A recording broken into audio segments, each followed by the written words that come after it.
Today's topic, blood supply of upper limb. Okay, so this is what it looks like. Yes, it looks like a little very complicated, but it is very simple. See, initially the first thing you need to identify in this diagram is that this is the right side, this is the left side, and these two are mirror images of each other. Okay, so any one, if even if we do any one, it will be enough for understanding the other, its counterpart. Okay, so if we take a look at the right side, okay, so right, if we take a general look at the diagram, this is the heart. Okay, this is the ascending aorta, this is ascending aorta, this is arch of aorta, and this is the descending aorta, and this one is the diaphragm. Okay, and as we know, the arch of aorta has three branches. The first one is brachiocephalic trunk, which continues further to form right common carotid artery. This one, right common carotid artery, this. Okay, then the second trunk, the middle one, is the left common carotid artery. Okay, this is the left common carotid artery, this is the right common carotid artery, and this is the left subclavian artery. Okay, so three branches: right common carotid artery or brachiocephalic trunk, which extends into right common carotid artery; second, left common carotid artery; and third, left subclavian artery. Okay, now if we take a look at the right side, okay, we can take a look at any one of the side. The second counterpart will be easily understandable, and you can draw it yourself as well. Okay, so if we take a look at the right side, so this is the brachiocephalic trunk, which before forming a right common carotid artery, it branches out to form right subclavian artery. So this up to this is the right subclavian artery. Okay, right subclavian artery. Let me zoom it a little bit.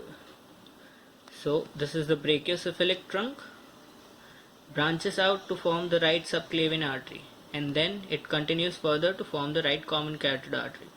Okay, so right subclavian artery, it continues up to the lateral border of the first rib. If this arrow is indicating the lateral border of the first rib. Okay, beyond that, the right subclavian artery continues as the right axillary artery. Okay, so beyond the lateral border of first rib, the right subclavian artery continues to form axillary artery.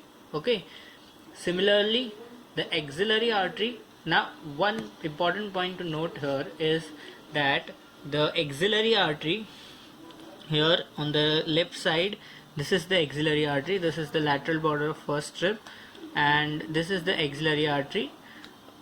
Axillary artery is divided into three parts.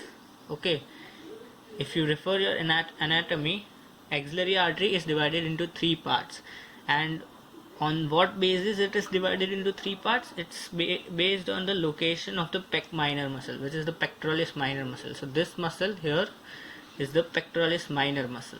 Okay, so axillary artery, before it continues behind the pectoralis minor muscle. Okay, so the area which is before the pectoralis minor muscle is considered to be the first part of the axillary artery. The area which is behind or beneath the pec minor muscle is considered to be second part of the axillary artery, and the part of the axillary artery which is after the or below the pec minor muscle, pectoralis minor muscle, is considered to be the third part of axillary artery. Okay, and till where the axillary artery continues, this one, it continues up to the inferior border of the teres major muscle. So this arrow is indicating the inferior border of teres major muscle. Okay, and now the axillary artery continues to form the brachial artery. So from the ascending aorta, arch of aorta, brachiocephalic trunk, we entered the right subclavian artery. From the first rib's lateral border, we continued the right subclavian artery into axillary artery, right axillary artery, the right axillary artery. Then from the inferior border of teres major muscle, it continues as brachial artery. Okay. Similarly, the brachial artery from the cubital fossa continues as the branches off at the cubital fossa. It branches off into two parts, into two branches, radial artery and the ulnar artery. Okay, so this is the radial artery which is on the lateral aspect of the forearm, and this is the ulnar artery which is on the medial aspect of forearm. Okay, again these two arteries branches off similarly. Okay, so these two have similar branches like palmar branch of right radial artery. This is the palmar branch of right ulnar artery. Okay, similarly right radial artery, sorry, and this is the dorsal branch, this one, the dorsal branch of radial artery. This is the ulnar artery, sorry, this is the dorsal branch of radial artery.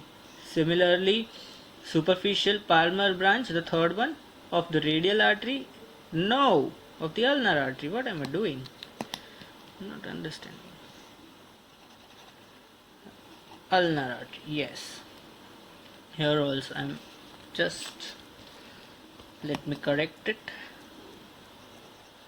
Ulnar artery and ulnar artery, yes, now it's fine. Okay, similarly its counterpart, superficial palmar branch of the radial artery, right radial artery. Now these two branches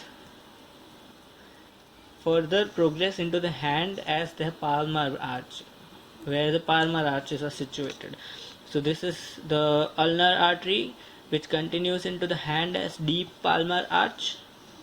Okay, deep palmar branch, and this is a superficial palmar branch which are present obviously on the deep palmar arch of the hand, which is the if we have, how do I do it?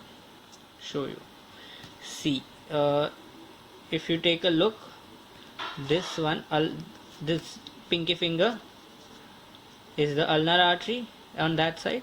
Okay, so the ulnar artery will be going till here. Okay, like this.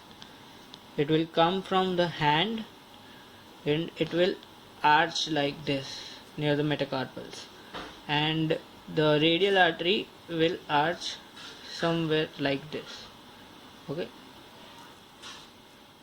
like this. Okay, here, from here to here in my hand, just imagine like that. Towards the thumb it goes. Let me take it one. See, it is somewhat like this. Pinky finger, ulnar artery, and the thumb, radial artery. It goes like this. Ulnar artery is near the proximal part. Okay, so these are the blood supply or arteries of the upper limb. Hope you find it understanding and pretty cool. Thank you for now. This is